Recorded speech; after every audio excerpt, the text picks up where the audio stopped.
我在出門轉右第7棵樹下等你第6章。上次我哋就講到張玉同曾華嘅戀愛過程係非常之 sweet 同埋開心嘅。曾華係真心喜歡張玉嘅，佢嘅超凡脫俗，好似精靈一般咁樣嘅純潔，對阿曾華嚟講，的確係一種休息，一種渴望。喺張玉嗰度揾到一種脫離現實嘅寧靜。佢哋之間冇過過一日現實嘅生活，冇講過一啲關於現實嘅話題。咁張玉完全就係簡簡單單，一眼就可以睇穿嘅嗰種女人。佢哋嘅愛嘅方式係完全投入，毫無保留，而且從來都冇諗到任何現實嘅狀況。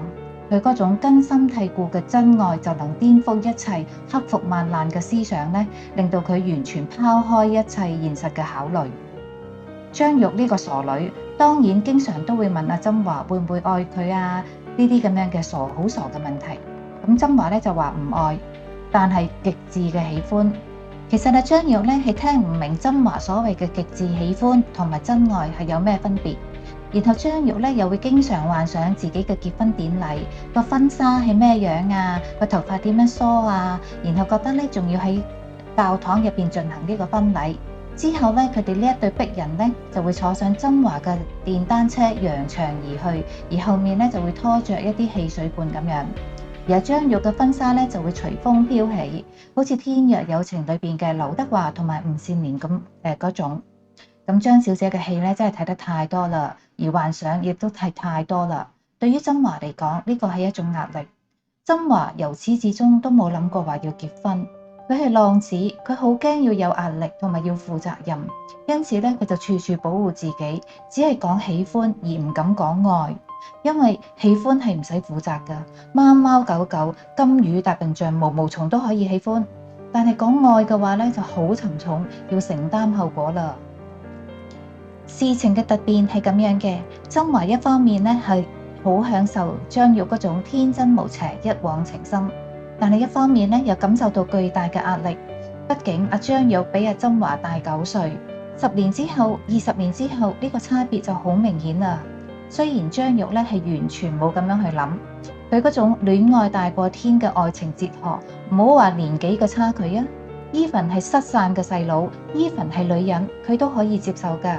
但係曾華唔得，喺佢心底裏嘅陰暗面係有一日，張玉就會變成一個大媽，處處管住佢。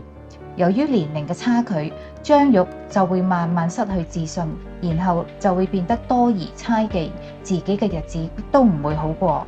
咁曾華係嗰種感到壓力就會逃避嘅男人，就係咁。喺佢哋交往1年之後，有一日曾華突然消失咗，冇返工，冇道別，冇原因，冇人知道佢嘅音訊，好似自己從來都未出現過咁樣。